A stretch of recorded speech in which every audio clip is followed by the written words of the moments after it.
Subscribe करंतु Odia online channel को bell icon को मध्य क्लिक करंतु जहाँ फल आमर प्रत्येक वीडियो सर्वप्रथम Piper. Hariom friends, Odia online channel आपको स्वागत। शुभ सकाळ। तो आज आम आपको आपंकर दैनिक राशिफल कहवाक जाऊँ। यही जो राशिफल आम आपको कहवाक जाऊँ यह ग्रह मानकर साधारण गणना जहाँ ज्योतिषशास्त्र में ग्रह मानकर गोचर नाम जना जाए। यह मुख्यतः चंद्रदेवंकर गोचर पर आधारित अटे। तो आज आम आपको मेष ठार आरंभ कर मीन राशि पर्यंत विस्तार पूर्वक आज राशिफल कहवाक जाऊँ। आज 28 मार्च 2025 दिन शुक्रवार, चैत्र मास कृष्णपक्ष मीन 15 दिन। आज तिथि और नक्षत्र चतुर्दशी रात्र 7:55 पर्यंत, पुनर्वसु नक्षत्र रात्र 10:09 पर्यंत, कुंभचंद्र दिवा 4:47 पर्यंत, सूर्योदय समय 5:45 और सूर्यास्त समय 5:58। आज बिच्छा धनु मीन राशि घात 12। आज मिथुन मीन राशि घात चंद्र। आज शुभ बेला दिवा 6:30 और दिवा 1:04 पर्यंत, दिवा 4:21 और दिवा 5:11 पर्यंत, रात्र 8:20 और रात्र 10:40 पर्यंत। निषिद्ध खाद्य आज बीरद्रव्य और रात्र 7:55 पर आमिष भक्षण निषेध। तो मेष ठारू आरंभ कर मीन राशि व्यक्ति कौन कही थाए आज आपंकर राशि, कौन कही थाए आज आपंकर ग्रह नक्षत्र। यही क्रम में सबुठार प्रथम आसतु जानिबा मेष राशि विषय। शारीरिक क्लेश अनुभव करेंगे, मन में विषन्नता भाव आसब, कर्मक्षेत्र में प्रतिकूल परिस्थिति गति कर, आय तुलन में व्यय वृद्धि पाइब, परिवार में विशृंखला देखादेव, ऋण परिशोध पर, रोग पर, औषध किणवा किंवा शत्रु द्वारा कर समस्या खर्चांत हेबे। आज जो भी कार्य हाथ को नेबे प्रत्येकटी कार्य विलंबित समय संपन्न हेबो। आपणकर सम्मान में आंच आसपे, से आज आप संपूर्ण रूपे कुसंग और खराब मित्र मान दूरे रुहतु, ना तो अकारण विपद पड़ पारती। कौन सी बड़ धरणर निर्णय बा निष्पत्ति आज नियंतु नहीं। बड़ धरणर निवेश आज दिन में आपण ठीक नुहे। मर्यादा हानिर आशंका रहुछि, से आज आप कुसंग दूरे रुहतु, ना तो विपद पड़ पारती। लव लाइफ दिनटी भल नुहे। द्वंद्व पड़ कार्य करेंगे, पाखपड़ोशी शत्रुता पर व्यवहार करेंगे। आपण भल कथा कहते भी लोक मैंने तार खराब अर्थ करपारती। से कथा हेबा समय आपंकर शब्द पर ध्यान रखु। पितापुत्र मध्य मतांतर किंवा मनांतर देखादेव। मुंडरे सामान्य भारीपण रहिबो। पूर्व योजन त्रुटि देखादेव। छात्र छात्री मैंने खामखियाली स्वभाव हेबे। समय अपचय कर पश्चाताप करेंगे। व्यवसायी मान लगी दिनटी सेतेटा भल नुहे। कारोबार संकुचित हेबो। चाकरी क्षेत्र में व्यक्ति आज सहकर्मी कथा हेबा समय सावधान रहंतु। पारिवारिक अशांति मानसिक चिंता बढ़ाइब। मोहर बशवर्ती होई कौन कार्य आपण भूल सब्यस्त हेबो। स्वास्थ्यगत सचेतनतार आवश्यकता रही, कारण किसी छोट मोट स्वास्थ्यजनित समस्या देखा दे पारे। आज कौन भी निवेश आपण ठीक नुहे। तो आज दिनटी को शुभमय करने आज आप कौन अंध व्यक्ति को भोजन करातु। जदि न मिलती तो कौन दिन दुखी को भोजन करातु। एवं आज आप कहारी सहित भी स्वार्थपरतार व्यवहार करूँ ना। यह आपंप अत्यंत ही शुभ सब्यस्त हो। एवं आसतु वृष राशि विषय जाना। आज दिनटी विभिन्न प्रकार घात प्रतिघात दे गति कर। चिंतित रे। कर्मक्षेत्र में सहकर्मी सह मतभेद हो। कौन गोटे दुःसंवाद प्राप्त हो। कौन निकट संपर्क स्वास्थ्य को नहीं आप चिंतित रे। कौन गोटे अप्रिय परिस्थिति आपण सामना को आसब। अଯଥା आशंका अनुभव करेंगे। मन व्याकुल रहिबो। कर्मक्षेत्र में सहकर्मी सह मतभेद हो। एथिपाई आज आप कथा कहवा समय सठिक शब्दर चयन करंतु। तरतर होई कौन भी निष्पत्ति नियंतु नहीं। पाख लोक शत्रुता आचरिबे। पारिवारिक जीवन में हताश भाव देखादेव। राजनीति क्षेत्र में व्यक्ति को मिथ्या निंदा अपवादर सम्मुखीन होगा पड़ पारे। बंधुवर्ग अपदस्थ हो पारती। थट्टा परिहासर पात्र हो पारती। अकारण कौन बद मध्य को छंदी हो पारती। तो आज आप संपूर्ण रूपे खराब मित्र और कुसंग ठारू एवं कु अभ्यास ठारू संपूर्ण रूपे दूरे रुहतु। स्वास्थ्यगत सचेतनतार आवश्यकता रही। किसी छोट मोट शारीरिक समस्या देखा दे पारे। से आज आप जिते भी छोटिया रोगटिया होते आपन तार अवहेला करंतु नहीं। डाक्तर परामर्श करंतु और चिकित्सा करंतु। निज प्रति अवहेला करंतु नहीं। आज बाहर खाद्य पदार्थ ठारू दूरे रुहतु। कहार उपकार करी धोखा पाइबे। कर्मक्षेत्र में धंदी हेबे। चौर भय रोग अच्छी, से आज सावधान रुहतु। महिला माने बाहर को जावा समय सतर्क रुहतु। शत्रु आपण प्रति षड्यंत्र करिपारंती। अकारण क्षतिर सम्मुखीन हेबे। कलह आदि पड़ पारती। प्रत्येकटी कार्य प्रमादबहुल हेबो। व्यवसायी मानकु स्वल्प लाभ संतुष्ट होगा पड़ो। लव लाइफ दिनटी भल नुहे। छात्र छात्री मान लगी दिनटी अनुकूल नुहे। आज पिलामानकर स्वास्थ्यर जत्न नियंतु। तो आज दिनटी को आप शुभमय करने आज आप किसी नड़िया तेल ଓ କିଛି ବାଦାମ କୌଣସି ଏକ ମନ୍ଦିରରେ ଦାନ କରନ୍ତୁ ଏବଂ ଆଜି ଆପଣ କେବେ ବି ଲୋଭଗ୍ରସ୍ତ ହୁଅନ୍ତୁ ନାହିଁ। ଏହା ଆପଣଙ୍କ ପାଇଁ ଅତ୍ୟନ୍ତ ହିଁ ଶୁଭ ସାବ୍ୟସ୍ତ ହେବ। ଏବେ ଆସନ୍ତୁ ମିଥୁନ ରାଶି ବିଷୟରେ ଜାଣିବା। ଥଣ୍ଡା କଫ ଭଳି ଛୋଟ ମୋଟ ଶାରୀରିକ ସମସ୍ୟା ଦେଖାଦେବ। କର୍ମକ୍ଷେତ୍ରରେ ସହକର୍ମୀମାନଙ୍କର ଅସହଯୋଗ ଅସହ୍ୟ ହେବ। ଖର୍ଚ୍ଚ ବଢ଼ିବା କାରଣରୁ ଚିନ୍ତିତ ରହିବେ। ପାରିବାରିକ ଅଶାନ୍ତି ବଢ଼ିବ। ମୋହରେ ପଡ଼ି କ୍ଷତିଗ୍ରସ୍ତ ହେବେ। କୌଣସି ଗୋଟିଏ ଅଯଥା କଥାରେ ସମୟ ନଷ୍ଟ କରି ଅନୁତାପ କରିବେ। ଆଳସ୍ୟରେ ବୃଦ୍ଧି ହେବ, ଯେଉଁ କାରଣରୁ ପ୍ରତିଟି କାର୍ଯ୍ୟ ବିଳମ୍ବରେ ସମ୍ପାଦନ କରିବେ। କର୍ମକ୍ଷେତ୍ରରେ ବାତାବରଣ ଅଶାନ୍ତ ରହିବ। ବ୍ୟବସାୟରେ ଲାଭ କମ୍ ରହିବ। ପ୍ରତିଦ୍ୱନ୍ଦ୍ୱିତା ବଢ଼ିବା କାରଣରୁ ଚିନ୍ତିତ ରହିବେ। ସାମାନ୍ୟ ଘଟଣାରୁ ଦ୍ୱନ୍ଦ୍ୱ ଉପୁଜିବ। ଯାନବାହନରେ ତ୍ରୁଟି ଦେଖାଦେବ। ଅପରିଚିତ ବ୍ୟକ୍ତିଙ୍କ ଦ୍ୱାରା ଠକାମିର ଶିକାର ହୋଇପାରନ୍ତି। ସେଥିପାଇଁ ଆଜି ସତର୍କ ରୁହନ୍ତୁ। କାହା ସହିତ ବି ଆଜି ଆବଶ୍ୟକତାଠାରୁ ଅଧିକ ମିଶନ୍ତୁ ନାହିଁ। କୌଣସି ଗୋଟିଏ ନିର୍ମାଣାଧୀନ କାର୍ଯ୍ୟରେ ବାଧା ଉପୁଜିପାରେ। ଚୋର ଭୟ ରହୁଅଛି, ସେଥିପାଇଁ ସାବଧାନ ରୁହନ୍ତୁ। ଆପଣଙ୍କର ସମ୍ମାନରେ ଆଞ୍ଚ ଆସିପାରେ, ସେଥିପାଇଁ ଆଜି ଆପଣ ସମ୍ପୂର୍ଣ୍ଣ ରୂପେ କୁସଙ୍ଗ ଓ ଖରାପ ମିତ୍ରମାନଙ୍କଠାରୁ ଦୂରେଇ ରୁହନ୍ତୁ, ନାହିଁ ତ ଅକାରଣରେ ବିପଦରେ ପଡ଼ିପାରନ୍ତି। କୌଣସି ବଡ଼ ଧରଣର ନିର୍ଣ୍ଣୟ ବା ନିଷ୍ପତ୍ତି ଆଜି ନିଅନ୍ତୁ ନାହିଁ। ବଡ଼ ଧରଣର ନିବେଶ ଆଜିର ଦିନରେ ଆପଣଙ୍କ ପାଇଁ ଠିକ୍ ନୁହେଁ, କାରଣ ଆପଣ କିଛି ଭୁଲ କରିପାରନ୍ତି। ପାଖ ପଡ଼ୋଶୀ ଶତ୍ରୁତା ପରି ଆଚରିବେ। ଦାମ୍ପତ୍ୟ ଜୀବନରେ ସ୍ୱାମୀ ସ୍ତ୍ରୀଙ୍କ ମଧ୍ୟରେ ବୁଝାମଣାର ଅଭାବ ରହିବ। ଲଭ୍ ଲାଇଫ୍ ପାଇଁ ଦିନଟି ଭଲ ନୁହେଁ। ବ୍ୟବସାୟୀମାନେ ସ୍ୱଳ୍ପ ଲାଭରେ ସନ୍ତୁଷ୍ଟ ହେବାକୁ ପଡ଼ିବ। ଛାତ୍ରଛାତ୍ରୀମାନେ ବିଶୃଙ୍ଖଳିତ ହେବେ। ପିତାମାତାଙ୍କ ଆଜ୍ଞାକୁ ଅବଜ୍ଞା କରି ଅନୁତାପ କରିବେ। କୌଣସି କାର୍ଯ୍ୟ ନ କରି ମଧ୍ୟ ଅଯଥା ହନ୍ତସନ୍ତ ହୋଇପାରନ୍ତି। ସେଥିପାଇଁ ଆଜି ପ୍ରତିଟି କ୍ଷେତ୍ରରେ ସାବଧାନ ଓ ସତର୍କ ରୁହନ୍ତୁ। ତେବେ ଆଜି ମିଥୁନ ରାଶିରେ ହାତଚନ୍ଦ୍ର ଭୋଗ ହେତୁ ପ୍ରତିଟି କାର୍ଯ୍ୟକୁ ସତର୍କତାର ସହିତ କରନ୍ତୁ।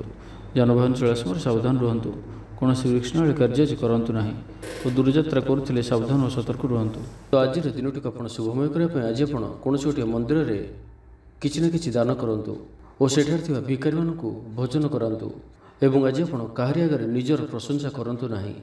ଏହା ଆପଣଙ୍କ ପାଇଁ ଅତ୍ୟନ୍ତ ହିଁ ଶୁଭ ସାବ୍ୟସ୍ତ ହେବ। ଏବେ ଆସନ୍ତୁ କର୍କଟ ରାଶି ବିଷୟରେ ଜାଣିବା। କୌଣସି ଗୋଟିଏ ବିବାଦୀୟ ଘଟଣାର ଅବସାନ ଘଟିବ। ବହୁଦିନର ଆଶା ପୂରଣ ହେବ। କୌଣସି ଗୋଟିଏ ହଜିଯାଇଥିବା ଦ୍ରବ୍ୟର ସନ୍ଧାନ ପାଇବେ। ମହିଳାମାନେ କର୍ମକ୍ଷେତ୍ରରେ ଉଚ୍ଚ ପ୍ରଶଂସାର ଅଧିକାରୀ ହେବେ। ମହିଳାମାନଙ୍କ ପାଇଁ ଆଜିର ଦିନଟି ଅତ୍ୟନ୍ତ ଶୁଭ ଫଳଦାୟକ ରହିବ। ପ୍ରତ୍ୟେକଟି କାର୍ଯ୍ୟରେ ସମସ୍ତଙ୍କର ପ୍ରିୟ ପାଲଟିଯିବେ। ପରିବାରରେ ସମସ୍ତଙ୍କର ପ୍ରିୟଭାଜନ ହେବେ। ଚାକିରି କ୍ଷେତ୍ରରେ ଥିବା ବ୍ୟକ୍ତି ଉଚ୍ଚ ଅଧିକାରୀଙ୍କ ନିକଟତର ହେବେ ଓ ଏହା ଏମାନଙ୍କ ପାଇଁ ଆଗକୁ ସୁପରିଣାମ ଆଣିକରି ଆସିବ। କୌଣସି ଗୋଟିଏ ପୂର୍ବ ଯୋଜନା ମନ ମୁତାବକ ସଫଳତା ଲାଭ କରିବ। ମହିଳାମାନେ ଗୃହ ନିପୁଣ ରହିବେ। ପରିବାରରେ ସମସ୍ତଙ୍କର ପ୍ରିୟଭାଜନ ହେବେ। ଦାମ୍ପତ୍ୟ ଜୀବନ ସୁଖପୂର୍ଣ୍ଣ ବିତିବ। ଆବଶ୍ୟକ ସହଯୋଗ ପାଇବେ। ଆର୍ଥିକ କ୍ଷେତ୍ରରେ ଉନ୍ନତି ଘଟିବ। ସାମାଜିକ କାର୍ଯ୍ୟ ପ୍ରତି ମନ ବଳିବ। ପର ପାଇଁ କାର୍ଯ୍ୟ କରିବାରେ ଆଗ୍ରହୀ ରହିବେ। ଭବିଷ୍ୟତ ପାଇଁ ଯୋଜନା ପ୍ରସ୍ତୁତ କରିବେ। ନିଜର ଜୀବନକୁ ପରିବର୍ତ୍ତନ କରିବା ଲାଗି, ଦିନଚର୍ଯ୍ୟାରେ ପରିବର୍ତ୍ତନ କରିବା ଲାଗି କିଛି ଚିନ୍ତା ବିଚାର କରିବେ। ସମସ୍ତ ଗ୍ରହମାନଙ୍କର ସପୋର୍ଟ କାରଣରୁ ଆଜି ଯେଉଁ ବି କାର୍ଯ୍ୟ ହାତକୁ ନେବେ ସେଥିରେ ସଫଳତାର ସମ୍ଭାବନା ଅଧିକ ହିଁ ରହିବ। ପରିଶ୍ରମର ପୂର୍ଣ୍ଣ ଫଳ ପ୍ରାପ୍ତ କରିବେ ବା 2 ଗୁଣ ଫଳ ପ୍ରାପ୍ତ କରିବେ। ଦେହ ଭଲ ରହିବ। ପରିବାର ମଧ୍ୟରେ ସ୍ନେହରେ ବୃଦ୍ଧି ପରିଲକ୍ଷିତ ହେବ। ବ୍ୟବସାୟୀମାନେ ଅଧିକ ଖୁସି ରହିବେ। ଅତିରିକ୍ତ ଧନଲାଭ ପ୍ରାପ୍ତ କରିବେ। ଛାତ୍ରଛାତ୍ରୀମାନେ ଶୃଙ୍ଖଳିତ ଆଚରଣ କରିବେ। ପିତାମାତାଙ୍କର ନିର୍ଦ୍ଦେଶ ମାନି ଚଳିବେ। ବହୁଦିନରୁ ଲାଗି ରହିଥିବା ଅଭାବ ଅସୁବିଧାରୁ ମୁକ୍ତି ପାଇଁ ବାଟ ମିଳିବ। ଲଭ୍ ଲାଇଫ୍ ପାଇଁ ଦିନଟି ଭଲ। ପାରିବାରିକ ଜୀବନ ସୁଖପୂର୍ଣ୍ଣ ବ୍ୟତୀତ ହେବ। କିଛି ସାହସିକତାର କାର୍ଯ୍ୟ ପାଇଁ ମନ ବଳିବ। ଆପଣଙ୍କୁ ଭାଗ୍ୟର ସମ୍ପୂର୍ଣ୍ଣ ସହଯୋଗ ମିଳିବ। ଲୋକ ଆପଣଙ୍କର କଥାକୁ ପୁରା ଧ୍ୟାନ ଦେବେ। ଆପଣଙ୍କୁ କୌଣସି ଖୁସିର ଖବର ମିଳିବ। ତ ଆଜିର ଦିନଟିକୁ ଆପଣ ଶୁଭମୟ କରିବା ପାଇଁ ଆଜି ଆପଣ ପିମ୍ପୁଡ଼ିମାନଙ୍କୁ ଡାଲି ଚୂରା ଅର୍ଥ କିଛି ଡାଲିକୁ ଚୁରି ଗୁଣ୍ଡ କରି କୌଣସି ଗୋଟିଏ ଗଛର ମୂଳରେ ରଖିଦେଇ ଆସନ୍ତୁ ଓ ଆଜି ଆପଣ ଧର୍ମ ଓ ସତ୍ୟ ମାର୍ଗରେ ଚାଲନ୍ତୁ। ଏହା ଆପଣଙ୍କ ପାଇଁ ଅତ୍ୟନ୍ତ ହିଁ ଶୁଭ ସାବ୍ୟସ୍ତ ହେବ। ଏବେ ଆସନ୍ତୁ ସିଂହ ରାଶି ବିଷୟରେ ଜାଣିବା। ମାନସିକ ଓ ଶାରୀରିକ ସୁସ୍ଥତା ବଜାୟ ରହିବ। କୌଣସି ମନୋରଞ୍ଜନ ଭିତ୍ତିକ କାର୍ଯ୍ୟକ୍ରମରେ ଯୋଗ ଦେବେ। ଆର୍ଥିକ ସ୍ଥିତି ସ୍ୱଚ୍ଛଳ ରହିବ। ପାଖ ପଡ଼ୋଶୀ କିମ୍ବା ନିଜର ଲୋକମାନଙ୍କ ଦ୍ୱାରା କିଛି ସୁବିଧା ସୁଯୋଗ ପ୍ରାପ୍ତ ହେବ। ଅଦାଲତରେ ଚାଲୁଥିବା ନିର୍ଣ୍ଣୟ ଆପଣଙ୍କର ପକ୍ଷରେ ରହିବ। ପ୍ରକାଶନ, ପ୍ରଶାସନ ଓ ସାମ୍ବାଦିକତା କ୍ଷେତ୍ରରେ ଥିବା ବ୍ୟକ୍ତିଙ୍କ ଲାଗି ଆଜିର ଦିନଟି ଅନୁକୂଳ ଓ ଶୁଭ ସାବ୍ୟସ୍ତ ହେବ। ଜମି କିଣାବିକା କ୍ଷେତ୍ରରେ ଉନ୍ନତମାନର ଲାଭ ପାଇବେ। ଜମି ଦଲାଲମାନଙ୍କ ପାଇଁ ଧନଲାଭର ଦିନଟିଏ। ଅଟକି ରହିଥିବା କାର୍ଯ୍ୟ ଆଗେଇବ। ନିର୍ମାଣ କାର୍ଯ୍ୟର ଅଗ୍ରଗତି ଦେଖାଦେବ। ପରିବାର ମଧ୍ୟରେ ପାରସ୍ପରିକ ବୁଝାମଣା ରହିବ। ଦାମ୍ପତ୍ୟ ଜୀବନରେ ମଧୁରତା ବଜାୟ ରହିବ। କୌଣସି ଗୋଟିଏ ଶୁଭ ଖବର ମନରେ ପ୍ରସନ୍ନତା ଆଣିଦେବ। ମହିଳାମାନଙ୍କ ଲାଗି ଦିନଟି ଅତ୍ୟନ୍ତ ଶୁଭ। ମହିଳାମାନେ ନୂତନ ଗୃହ ଉପକରଣ କ୍ରୟ କରିବେ। କୌଣସି ଗୋଟିଏ ଖାସ୍ କାମରେ ଅନୁଭବୀଙ୍କ ସାହାଯ୍ୟ ପାଇବେ। ପୁରୁଣା ବନ୍ଧୁଙ୍କ ସହ ଭେଟ ହେବ। କାହାରିକୁ ହୃଦୟର ମନର କଥା କହିବେ। ଆର୍ଥିକ ସ୍ଥିତି ପୂର୍ବ ଅପେକ୍ଷା ମଜବୁତ ହେବ। ଚାକିରିଆଙ୍କ ଲାଗି ଭଲ ସୁଯୋଗ ଆସିପାରେ। ଜୀବନରେ ସକାରାତ୍ମକ ପରିବର୍ତ୍ତନ ଆସିବ। ପରିବାର ମଧ୍ୟରେ ହସଖୁସିର ଲହରୀ ରହିବ। ଶତ୍ରୁମାନେ ପରାସ୍ତ ହେବେ। ଆପଣ ଊର୍ଜାବାନ ରହିବେ ଓ ସକ୍ରିୟ ଜଣାଯିବେ। ପ୍ରତ୍ୟେକ କାର୍ଯ୍ୟକୁ ଦ୍ରୁତଗତିରେ ସମ୍ପାଦନ କରିବେ। ଅସମ୍ଭବ ପରି ଲାଗୁଥିବା କାର୍ଯ୍ୟକୁ ସହଜରେ ସମ୍ପନ୍ନ କରିପାରିବେ। ଭାଗ୍ୟର ପୂର୍ଣ୍ଣ ସହଯୋଗ ପ୍ରାପ୍ତ ହେବ। ଦୂରଯାତ୍ରାର ଯୋଗ ବନୁଅଛି। ଲଭ୍ ଲାଇଫ୍ ପାଇଁ ଦିନଟି ଭଲରେ କଟିବ। ବ୍ୟାପାରୀମାନେ ପୂର୍ବ ତୁଳନାରେ ଅଧିକ ଆୟ କରିବେ। ଚାକିରି କ୍ଷେତ୍ରରେ ଦିନଟି ଶୁଭ। ଛାତ୍ରଛାତ୍ରୀମାନଙ୍କର ପଢ଼ାପଢ଼ି ପ୍ରତି ଉତ୍ସାହ ବୃଦ୍ଧି ପାଇବ। ଭବିଷ୍ୟତକୁ ନେଇ କୌଣସି ଠୋସ୍ ଯୋଜନା ପ୍ରସ୍ତୁତ କରିବେ। ନିଜର ଜୀବନଶୈଳୀକୁ ପରିବର୍ତ୍ତନ କରିବା ଲାଗି ଚିନ୍ତା ବିଚାର କରିବେ। ତ ଆଜିର ଦିନଟିକୁ ଆପଣ ଶୁଭମୟ କରିବା ପାଇଁ ଆଜି ଆପଣ କୌଣସି ଗୋଟିଏ କାଳି ଗାଈକୁ ସବୁଜ ଘାସ ବା କିଛି ଶାଗ ବୁଡ଼ା ଖାଇବାକୁ ଦିଅନ୍ତୁ। ଏବଂ ଆଜି ଆପଣ ନିଜର ଗୁପ୍ତ କଥା କାହାରିକୁ ବି କୁହନ୍ତୁ ନାହିଁ। ଏହା ଆପଣଙ୍କ ପାଇଁ ଶୁଭ ସାବ୍ୟସ୍ତ ହେବ। ଏବେ ଆସନ୍ତୁ କନ୍ୟା ରାଶି ବିଷୟରେ ଜାଣିବା। ମାନସିକ ଅସ୍ଥିରତା ଦେଖାଦେବ। ଆଜି କିଛି ନା କିଛି ସ୍ୱାସ୍ଥ୍ୟଗତ ସମସ୍ୟା ଦେଇ ଗତି କରିବେ। ଅଯଥା ଖର୍ଚ୍ଚ ଯୋଗୁଁ ମନ ଭାରାକ୍ରାନ୍ତ ହେବ। ପାରିବାରିକ ଜୀବନରେ ସ୍ୱାମୀ ସ୍ତ୍ରୀଙ୍କ ମଧ୍ୟରେ ମତାନ୍ତର ଓ ମନାନ୍ତର ଦେଖାଦେବ। ତ ଉଭୟଙ୍କୁ ବୁଝିବାକୁ ଚେଷ୍ଟା କରନ୍ତୁ ଓ ନିଜ ନିଜ ମଧ୍ୟରେ କଟୁ ଶବ୍ଦର ବ୍ୟବହାର ଆଦୌ କରନ୍ତୁ ନାହିଁ। ସମୟକୁ ଏପରି ଭାବରେ ହିଁ ଯିବାକୁ ଦିଅନ୍ତୁ। ଜଣେ କହିଲେ ଆଉ ଜଣେ ଚୁପ୍ ହୋଇଯାଆନ୍ତୁ। ସବୁକିଛି ଠିକ୍ ହୋଇଯିବ। ରାଜନୀତି କ୍ଷେତ୍ରରେ ଥିବା ବ୍ୟକ୍ତିଙ୍କୁ ମିଥ୍ୟା ନିନ୍ଦା ଅପବାଦର ସମ୍ମୁଖୀନ ହେବାକୁ ପଡ଼ିପାରେ। ବନ୍ଧୁବର୍ଗରେ ଅପଦସ୍ଥ ହୋଇପାରନ୍ତି। ଥଟ୍ଟା ପରିହାସର ପାତ୍ର ହୋଇପାରନ୍ତି। ଅକାରଣରେ କୌଣସି ବିବାଦ ମଧ୍ୟକୁ ଛନ୍ଦି ହୋଇପାରନ୍ତି। ତ ଆଜି ଆପଣ ସମ୍ପୂର୍ଣ୍ଣ ରୂପେ ଖରାପ ମିତ୍ର ଓ କୁସଙ୍ଗଠାରୁ ଏବଂ କୁ ଅଭ୍ୟାସଠାରୁ ସମ୍ପୂର୍ଣ୍ଣ ରୂପେ ଦୂରେଇ ରୁହନ୍ତୁ। ନାହିଁ ତ କୌଣସି ଗୋଟିଏ ବଡ଼ ବିପଦରେ ପଡ଼ିପାରନ୍ତି। ଅକାରଣରେ ହିଁ ବିପଦ ମଧ୍ୟକୁ ଛନ୍ଦି ହୋଇପାରନ୍ତି। ଚାକିରିଆଙ୍କ ଲାଗି କର୍ମକ୍ଷେତ୍ରରେ ସହକର୍ମୀଙ୍କ ସହ ବିରୋଧ ଘଟିବ। ପ୍ରତ୍ୟେକଟି କାର୍ଯ୍ୟରେ ଆଜି କିଛି ନା କିଛି ବାଧା ଉପୁଜିବ। ଅନିଚ୍ଛା ସତ୍ତ୍ୱେ କାର୍ଯ୍ୟ କରିବାକୁ ବାଧ୍ୟ ହେବେ। ମୁଣ୍ଡରେ ଭାରିପଣ ରହିବ। ଆଜି କୌଣସି ବି ବଡ଼ ଧରଣର ନିଷ୍ପତ୍ତି ବା ନିବେଶ ଆଜି କରନ୍ତୁ ନାହିଁ। ଛାତ୍ରଛାତ୍ରୀମାନେ ପଢ଼ାପଢ଼ି ପ୍ରତି ଅବହେଳା ପ୍ରଦର୍ଶନ କରି ପଶ୍ଚାତାପ କରିବେ। ଚିଡ଼ିଚିଡ଼ା ସ୍ୱଭାବର ରହିବେ। ପ୍ରତିଟି କାର୍ଯ୍ୟକୁ ସତର୍କତାର ସହିତ କରନ୍ତୁ। କୌଣସି କଥାକୁ ନେଇ ଭାଇ ଭଉଣୀଙ୍କ ସହିତ ମତଭେଦ ହୋଇପାରେ। ବେପାର ବୃତ୍ତିରୁ ଲାଭ ପାଇବା ପାଇଁ ଅଧିକ ପରିଶ୍ରମ କରିବାକୁ ପଡ଼ିବ। କିଛି ସଂକ୍ରାନ୍ତରେ ବଡ଼ଙ୍କ ପରାମର୍ଶ କାମରେ ଆସିବ। ଅତି ନିକଟତର ବନ୍ଧୁଙ୍କ ପ୍ରତି ସନ୍ଦେହ ଉପୁଜିବ। ଗୃହ ଭେଦ ଘଟିପାରେ। ଚାକିରି କ୍ଷେତ୍ରରେ ସହକର୍ମୀମାନଙ୍କର ଅସହଯୋଗ ଦେଖାଦେବ। ବ୍ୟବସାୟୀମାନେ ପ୍ରତିଦ୍ୱନ୍ଦ୍ୱିତାର ସମ୍ମୁଖୀନ ହେବେ। ପୂର୍ବ ତୁଳନାରେ ଆୟ କମ୍ ରହିବ। ତ ଆଜିର ଦିନଟିକୁ ଆପଣ ଶୁଭମୟ କରିବା ପାଇଁ ଆଜି ଆପଣ କୌଣସି ଗୋଟିଏ ମନ୍ଦିରରେ କିଛି ନା କିଛି ଦାନ କରନ୍ତୁ ଓ ସେଠାରେ ଥିବା ଭିକାରୀମାନଙ୍କୁ ଭୋଜନ କରାନ୍ତୁ। ଏବଂ ଆଜି ଆପଣ କାହାରି ଆଗରେ ନିଜର ପ୍ରଶଂସା କରନ୍ତୁ ନାହିଁ। ଏହା ଆପଣଙ୍କ ପାଇଁ ଅତ୍ୟନ୍ତ ହିଁ ଶୁଭ ସାବ୍ୟସ୍ତ ହେବ। ଏବେ ଆସନ୍ତୁ ତୁଳା ରାଶି ବିଷୟରେ ଜାଣିବା। ସୁସମ୍ବାଦ ପାଇ ଖୁସି ହେବେ। ଶରୀର ସୁସ୍ଥ ଓ ମନ ପ୍ରସନ୍ନ ରହିବ। ପାରିବାରିକ ଜୀବନ ଆନନ୍ଦମୟ ରହିବ। ଚାକିରି କ୍ଷେତ୍ରରେ ସହକର୍ମୀଙ୍କ ସାହାଯ୍ୟ ସହଯୋଗ ପ୍ରାପ୍ତ କରିବେ। ଆୟରେ ସାମାନ୍ୟ ବୃଦ୍ଧି ହେବ। ପ୍ରିୟଜନଙ୍କଠାରୁ ଆଶାନୁରୂପ ଫଳପ୍ରାପ୍ତି ହେବ। ସ୍ୱାଦିଷ୍ଟ ଭୋଜନର ଯୋଗ ରହୁଅଛି। ଅପରାହ୍ନରେ ଭ୍ରମଣ ଓ ବନ୍ଧୁ ମିଳନର ଯୋଗ ରହୁଅଛି। ମାଲିମୁକଦ୍ଦମାରେ ବିଜୟୀ ହେବେ। ସମସ୍ତଙ୍କର ପ୍ରିୟଭାଜନ ହେବେ। ଅଯାଚିତ ସାହାଯ୍ୟ ମିଳିବ। ଅଭାବ ଦୂରେଇ ଯିବ। ନିଜର ବୁଦ୍ଧି ପ୍ରୟୋଗରୁ ଲାଭବାନ ହେବେ। ପୂର୍ବ ଯୋଜନା ମୁତାବକ ପ୍ରତ୍ୟେକ କାର୍ଯ୍ୟକୁ ସଠିକ୍ ଭାବରେ ସମ୍ପାଦନ କରି ଖୁସି ହେବେ। ଦାମ୍ପତ୍ୟ ଜୀବନ ମଧୁରତାପୂର୍ଣ୍ଣ ରହିବ। ପୂର୍ବର ମତମତାନ୍ତର ଓ ମନାନ୍ତର ଦୂର ହେବ। କୌଣସି ଗୋଟିଏ ଶୁଭ ଖବର ପ୍ରାପ୍ତ କରିବେ। ଆଶା କରିଥିବା ଦିଗରୁ ଅର୍ଥପ୍ରାପ୍ତି ହେବ। ବ୍ୟାପାରୀମାନଙ୍କ ଲାଗି ଦିନଟି ଅନୁକୂଳ। ଆୟରେ ବୃଦ୍ଧି ପରିଲକ୍ଷିତ ହେବ। ଲଭ୍ ଲାଇଫ୍ ପାଇଁ ଦିନଟି ଭଲ।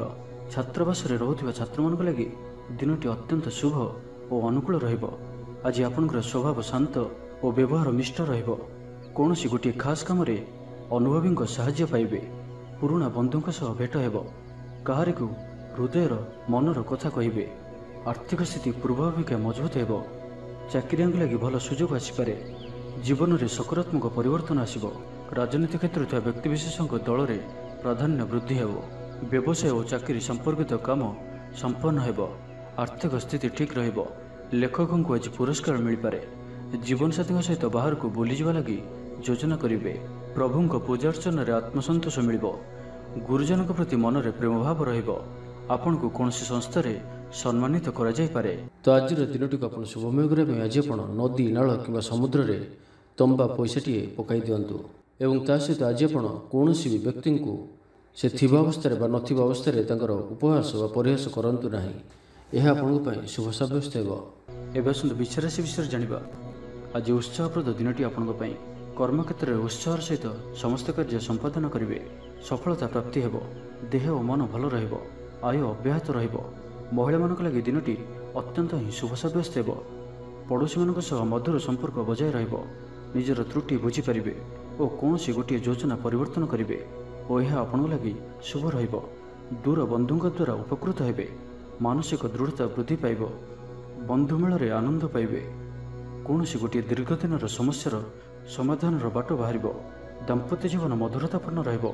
दूरयात्रा करिपारंती। कार्यक्षेत्र में कर्तृपक्षों साहाय्य मिलिब। सृजनशील प्रतिभार विकास घटिब। अधिकरू अधिक लाभप्राप्त हेब। बेपारी वर्ग को अचानक धन लाभ हेब। संपर्क मानकर घर को जीवा आसिबा लगी रहिब। परिवार पूर्ण स्नेह और सहयोग पाइबे। महिला लगी दिनटी अनुकूल। महिला माने गृह निपुण रहिबे। परिवार रे समस्तंकर प्रियभाजन हेबे। दाम्पत्य जीवन सुखपूर्ण बीतिब। पितापुत्रଙ୍କ ମଧ୍ୟରେ संपर्क सुदृढ़ हेब। आर्थिक स्थिति मजबूत रहिब। दूरयात्रार जोग बनुअछि और यही यात्रा आपनकर सफल हेब। क्यारियर संक्रांत रे कौनसी बड़ सफलता पाइबे। भाई भाई मध्य स्नेह वृद्धि हेब। समाज रे जश और सम्मानर अधिकारी हेबे। कवि और लेखक मानक पई दिनटी अत्यंत अनुकूल। जो कार्य हाथ को नेबे से सफल रहिबे। आर्थिक स्थिति आहरी मजबूत हेब। अटक रही धन पाखक फेरी आसिब। पूर्व योजना फलवती हेब। अतिरिक्त ऊर्जार अनुभव करेंगे।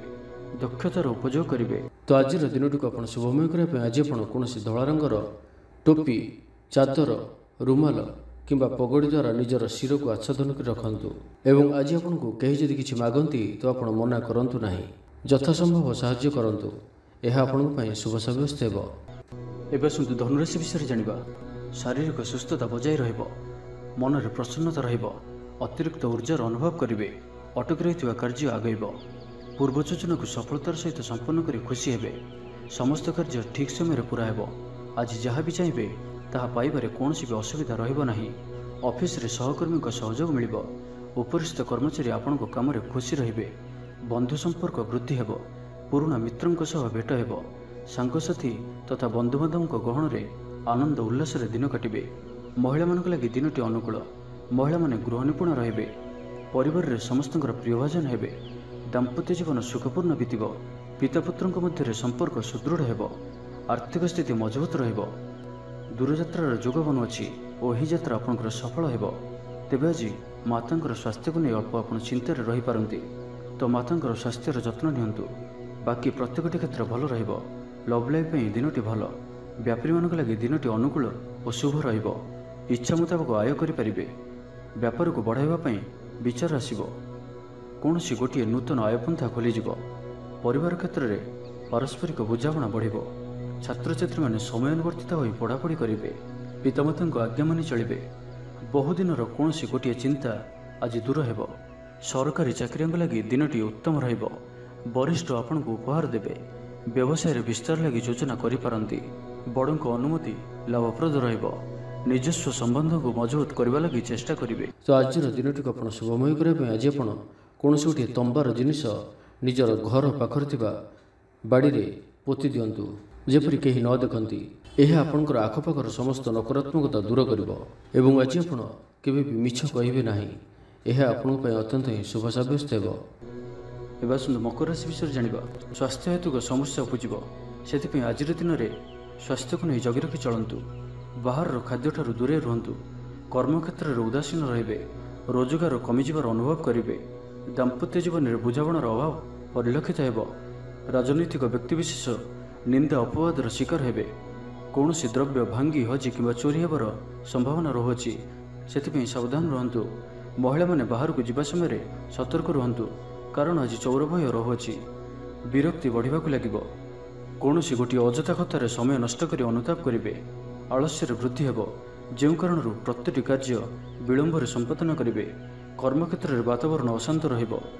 व्यवसाय लाभ कम रहिब। प्रतिद्वंदिता बढ़िबा कारण चिंतित रहिबे। थट्टा परिहासर पात्र होई पारंती। अकारण कौन विवाद को छंदी होई पारंती। तो आज आप संपूर्ण रूपे खराब मित्र और कुसंग ठारू एवं कु अभ्यास ठारू संपूर्ण रूपे दूरे रुहतु। छात्र छात्री माने समय अपचय करेंगे। कौन गोटे निर्माणाधीन कार्य बाधा उपजी पारे। पूर्व योजना को फलवती कर विफल हेबे। लव लाइफ दिनटी अनुकूल नुहे। विभिन्न कारणरू मर्माहत होई पारंती। पारिवारिक जंजाल बढ़िब। अजाणत क्षतिग्रस्त हेबे। विचार रे विभ्राट घटी पारे। आज कौन भी निवेश आपण शुभ नुहे। ଅଫିସ ଯିବା ସମୟରେ ଜରୁରୀ କାଗଜପତ୍ର ନେବାକୁ ଭୁଲନ୍ତୁ ନାହିଁ। ବ୍ୟବସାୟରେ ଭାଗିଦାରୀ ସହିତ ଯୁକ୍ତିତର୍କ ହୋଇପାରେ। ଆଜି ଅଯଥା ଖର୍ଚ୍ଚରେ ବୃଦ୍ଧି ଅଛି, ସେଥିପାଇଁ ଖର୍ଚ୍ଚ କମ୍ କରିବାକୁ ଚେଷ୍ଟା କରନ୍ତୁ। ତ ଆଜିର ଦିନଟିକୁ ଆପଣ ଶୁଭମୟ କରିବା ପାଇଁ ଆଜି ଆପଣ କୌଣସି ଏକ କାର୍ଯ୍ୟ ଆରମ୍ଭ କରିବା ପୂର୍ବରୁ କିଛି ଜଳ ପିଇକରି କାର୍ଯ୍ୟକ୍ରମ ଆରମ୍ଭ କରନ୍ତୁ ଏବଂ ଘରୁ ବାହାରିବା ସମୟରେ ଗୁରୁଜନଙ୍କ ପାଦ ଛୁଇଁ ପ୍ରସ୍ଥାନ କରନ୍ତୁ। ଏହା ଆପଣଙ୍କ ପାଇଁ ଅତ୍ୟନ୍ତ ହିଁ ଶୁଭ ସାବ୍ୟସ୍ତ ହେବ। ଏବେ ଆସନ୍ତୁ କୁମ୍ଭ ରାଶି ବିଷୟରେ ଜାଣିବା। ପ୍ରିୟଜନଙ୍କ ସହ ବିବାଦ ଦେଖାଦେଇପାରେ। ଆଜି ବାକ୍ ସଂଯମର ସବୁଠାରୁ ଅଧିକ ଆବଶ୍ୟକତା ପଡ଼ିବ। ଆଜି କୌଣସି ବି ବିବାଦୀୟ ମନ୍ତବ୍ୟ ଦିଅନ୍ତୁ ନାହିଁ। କୌଣସି ବି ଶବ୍ଦ କହିବା ସମୟରେ ଉଚିତ ଶବ୍ଦର ନିର୍ଣ୍ଣୟ କରନ୍ତୁ, କାହିଁକି ନା ଆପଣଙ୍କ ଶବ୍ଦର ଅର୍ଥରୁ ଅନର୍ଥ ଘଟିପାରେ। ମହିଳାମାନେ ଆଳସ୍ୟପରାୟଣ ହେବେ। ଆଜି କିଛି ଛୋଟମୋଟ ଶାରୀରିକ ସମସ୍ୟା ଦେଖାଦେବ, ସେଥିପାଇଁ ଆଜି ଶାରୀରିକ ସଚେତନତାର ଆବଶ୍ୟକତା ରହିଛି ଓ ଯେତେ ବି ଛୋଟିଆ ରୋଗଟିଏ ହେଲେ ମଧ୍ୟ ତାହାର ଅବହେଳା କରନ୍ତୁ ନାହିଁ। ପାରିବାରିକ ଖର୍ଚ୍ଚରେ ବୃଦ୍ଧି ହେତୁ ଚିନ୍ତିତ ରହିବେ। ସତର୍କ ରହି ମଧ୍ୟ କ୍ଷତିର ସମ୍ମୁଖୀନ ହେବେ। ତରତର ହୋଇ କାର୍ଯ୍ୟ କଲେ ଅଧିକ କ୍ଷତିରେ ପଡ଼ିବେ। କୌଣସି ଗୋଟିଏ ଅଯଥା ଆଶଙ୍କା ଅନୁଭବ କରିବେ। କୌଣସି କାରଣକୁ ନେଇ ମନରେ ଭୟ ଦେଖାଦେବ। ମନ ଅସ୍ଥିର ରହିବ। ଭୁଲ ସିଦ୍ଧାନ୍ତ ନେଇ ଅଧିକା ଖର୍ଚ୍ଚାନ୍ତ ହେବେ। ଅତି ନିକଟତର ବନ୍ଧୁଙ୍କ ପ୍ରତି ସନ୍ଦେହ ଉପୁଜିବ। ଗୃହ ଭେଦ ଘଟିପାରେ। ଚାକିରି କ୍ଷେତ୍ରରେ ସହକର୍ମୀମାନଙ୍କର ଅସହଯୋଗ ଦେଖାଦେବ। ବ୍ୟବସାୟୀମାନେ ପ୍ରତିଦ୍ୱନ୍ଦ୍ୱିତାର ସମ୍ମୁଖୀନ ହେବେ। ପୂର୍ବ ତୁଳନାରେ ଆୟ କମ୍ ରହିବ। ଲଭ୍ ଲାଇଫ୍ ପାଇଁ ଦିନଟି ଭଲ ନୁହେଁ। ମାଲି ମକଦ୍ଦମାରେ ରାୟ ଆପଣଙ୍କର ବିପକ୍ଷରେ ଯାଇପାରେ। ଆଶା କରୁଥିବା ଦିଗରୁ ଅର୍ଥପ୍ରାପ୍ତିରେ କିଛି ନା କିଛି ବାଧା ଉପୁଜିବ। ପୌତ୍ରିକ ସମ୍ପତ୍ତି ପାଇଁ ଅଶାନ୍ତି ବଢ଼ିବ। ଛାତ୍ରଛାତ୍ରୀମାନଙ୍କ ଲାଗି ଦିନଟି ଅନୁକୂଳ ନୁହେଁ। ପଢ଼ାପଢ଼ି ପ୍ରତି ମନ ଲାଗିବ ନାହିଁ। ମନ ଅସ୍ଥିର ରହିବ। ଗୁରୁଜନଙ୍କ ଆଜ୍ଞାକୁ ଅବଜ୍ଞା କରି ଅସୁବିଧାରେ ପଡ଼ିବେ। ରାଜନୀତି କ୍ଷେତ୍ରରେ ଥିବା ବ୍ୟକ୍ତିଙ୍କୁ ମିଥ୍ୟା ନିନ୍ଦା ଅପବାଦର ସମ୍ମୁଖୀନ ହେବାକୁ ପଡ଼ିପାରେ। ବନ୍ଧୁବର୍ଗରେ ଅପଦସ୍ଥ ହୋଇପାରନ୍ତି। ଥଟ୍ଟା ପରିହାସର ପାତ୍ର ହୋଇପାରନ୍ତି। ଅକାରଣରେ କୌଣସି ବିବାଦ ମଧ୍ୟକୁ ଛନ୍ଦି ହୋଇପାରନ୍ତି। ତ ଆଜି ଆପଣ ସମ୍ପୂର୍ଣ୍ଣ ରୂପେ ଖରାପ ମିତ୍ର ଓ କୁସଙ୍ଗଠାରୁ ଏବଂ କୁ ଅଭ୍ୟାସଠାରୁ ସମ୍ପୂର୍ଣ୍ଣ ରୂପେ ଦୂରେଇ ରୁହନ୍ତୁ। ତ ଆଜିର ଦିନଟିକୁ ଆପଣ ଶୁଭମୟ କରିବା ପାଇଁ ଆଜି ଆପଣ ଗୃହରେ ଥିବା ଗୁରୁଜନ ବୟସ୍କ ବ୍ୟକ୍ତିଙ୍କର ପାଦ ଛୁଇଁ ଆଶୀର୍ବାଦ ନିଅନ୍ତୁ। ଏହାଦ୍ୱାରା ଆପଣଙ୍କର ଚନ୍ଦ୍ରଜନିତ ଅଶୁଭତ୍ୱ ଦୂର ହେବ ଏବଂ ଆଜି ଆପଣ କାହାରି ମନରେ ବି କଷ୍ଟ ଦିଅନ୍ତୁ ନାହିଁ। ଏହା ଆପଣଙ୍କ ପାଇଁ ଅତ୍ୟନ୍ତ ହିଁ ଶୁଭ ସାବ୍ୟସ୍ତ ହେବ। ଏବେ ଆସନ୍ତୁ ମୀନ ରାଶି ବିଷୟରେ ଜାଣିବା। କୌଣସି ଗୋଟିଏ ସୁଖବର ହସ୍ତଗତ ହେବ, ଯାହାକି ମନରେ ପ୍ରସନ୍ନତା ଆଣିଦେବ। ଶରୀର ସୁସ୍ଥ ଓ ମନ ପ୍ରସନ୍ନ ରହିବ। ମହିଳାମାନଙ୍କ ଲାଗି ଦିନଟି ଅତ୍ୟନ୍ତ ଶୁଭ। ମହିଳାମାନେ ଗୃହକର୍ମରେ ଲିପ୍ତ ରହି ଆତ୍ମତୃପ୍ତି ଲାଭ କରିବେ। ପଡ଼ୋଶୀମାନଙ୍କ ସହ ସମ୍ପର୍କରେ ସୁଧାର ଆସିବ। ଆୟ ଓ ବ୍ୟୟ ସମାନ ରହିବ। ଶିଳ୍ପ, ବାଣିଜ୍ୟ, ପରିବହନ, ବ୍ୟବସାୟ, ସଭାସମିତି ଓ ଜମିଜମା କ୍ଷେତ୍ରରେ ଉନ୍ନତମାନର ଫଳପ୍ରାପ୍ତ କରିବେ। କୋର୍ଟରେ ଚାଲୁଥିବା କୌଣସି ଗୋଟିଏ ନିର୍ଣ୍ଣୟ ଆପଣଙ୍କର ପକ୍ଷରେ ରହିବ। ଶତ୍ରୁ ପରାସ୍ତ ହେବେ। ସମାଜରେ ଯଶ ଓ ଖ୍ୟାତିରେ ବୃଦ୍ଧି ଘଟିବ। ସେବା ଭାବରେ ଉଦ୍ବୃଦ୍ଧି ହେବ। ପର ଉପକାର କରି ଖୁସି ହେବେ। ଦ୍ରବ୍ୟ ଲାଭ ଘଟିପାରେ। କଥାରେ ଲୋକଙ୍କୁ ବାନ୍ଧି ରଖିବେ। ଐତିହ୍ୟ କାର୍ଯ୍ୟରେ ମନ ବଳିବ। ଉର୍ଜାବାନ ଜଣାଯିବେ। ପ୍ରତ୍ୟେକଟି କାର୍ଯ୍ୟକୁ ଉତ୍ସାହ ଓ ଆଗ୍ରହର ସହିତ ସମ୍ପନ୍ନ କରି ଖୁସି ହେବେ। ପରିବାର ମଧ୍ୟରେ ମତମତାନ୍ତର ଦୂର ହେବ। ସ୍ନେହରେ ବୃଦ୍ଧି ହେବ। ଦାମ୍ପତ୍ୟ ଜୀବନ ମଧୁରତାପୂର୍ଣ୍ଣ ରହିବ। ଚାକିରିଆଙ୍କ ଲାଗି ଦିନଟି ଭଲ। ବ୍ୟାପାରୀମାନେ ବ୍ୟାପାରକୁ ଉନ୍ନତ କରିବା ଲାଗି ନୂଆ ଯୋଜନା ପ୍ରସ୍ତୁତ କରିବେ। କୌଣସି ବି କ୍ଷେତ୍ରରେ ନିବେଶ ଆଜି ଆପଣଙ୍କ ଲାଗି ଅତ୍ୟନ୍ତ ହିଁ ଶୁଭ ରହିବ। ଅଧିକରୁ ଅଧିକ ଲାଭପ୍ରାପ୍ତ ହେବ। ବେପାରୀ ବର୍ଗଙ୍କୁ ଅଚାନକ ଧନ ଲାଭ ହେବ। ସମ୍ପର୍କୀୟମାନଙ୍କର ଘରକୁ ଯିବା ଆସିବା ଲାଗି ରହିବ। ପରିବାରର ପୂର୍ଣ୍ଣ ସ୍ନେହ ଓ ସହଯୋଗ ପାଇବେ। କ୍ୟାରିୟର ସଂକ୍ରାନ୍ତରେ କୌଣସି ବଡ଼ ସଫଳତା ପାଇବେ। ଯଦି ଆପଣ କାହାକୁ ପସନ୍ଦ କରୁଛନ୍ତି ତ ତାଙ୍କୁ ମନର କଥା କହିବା ପାଇଁ ଦିନଟି ଭଲ। ଅଫିସରେ ଦିଆଯାଇଥିବା କାମ ସହଜରେ ସମ୍ପନ୍ନ କରିନେବେ। କୌଣସି ଖୁସିର ଖବର ମିଳିବ। ଛାତ୍ରଛାତ୍ରୀମାନେ ସାଙ୍ଗସାଥି ମେଳରେ ମୌଜ ମଜଲିସରେ ଦିନ କାଟିବେ। ତ ପ୍ରତ୍ୟେକ ଦୃଷ୍ଟିରୁ ଆଜିର ଦିନଟି ଆପଣଙ୍କ ଲାଗି ଭଲ। ତ ଆଜିର ଦିନଟିକୁ ଆପଣ ଶୁଭମୟ କରିବା ପାଇଁ ଆଜି ଆପଣ ଗୋଟିଏ ଧଳା କପଡ଼ାରେ ଚାଉଳ ଓ ମିଶ୍ରି ବାନ୍ଧି ବହିଯାଉଥିବା ଜଳରେ ଭସାଇ ଦିଅନ୍ତୁ ଏବଂ ତା ସହିତ ଆଜି ଆପଣ କୌଣସି ବି ଏକ ଧର୍ମସ୍ଥାନକୁ ଅବଶ୍ୟ ବୁଲି ଯାଆନ୍ତୁ। ଏହା ଆପଣଙ୍କ ପାଇଁ ଅତ୍ୟନ୍ତ ହିଁ ଶୁଭ ସାବ୍ୟସ୍ତ ହେବ।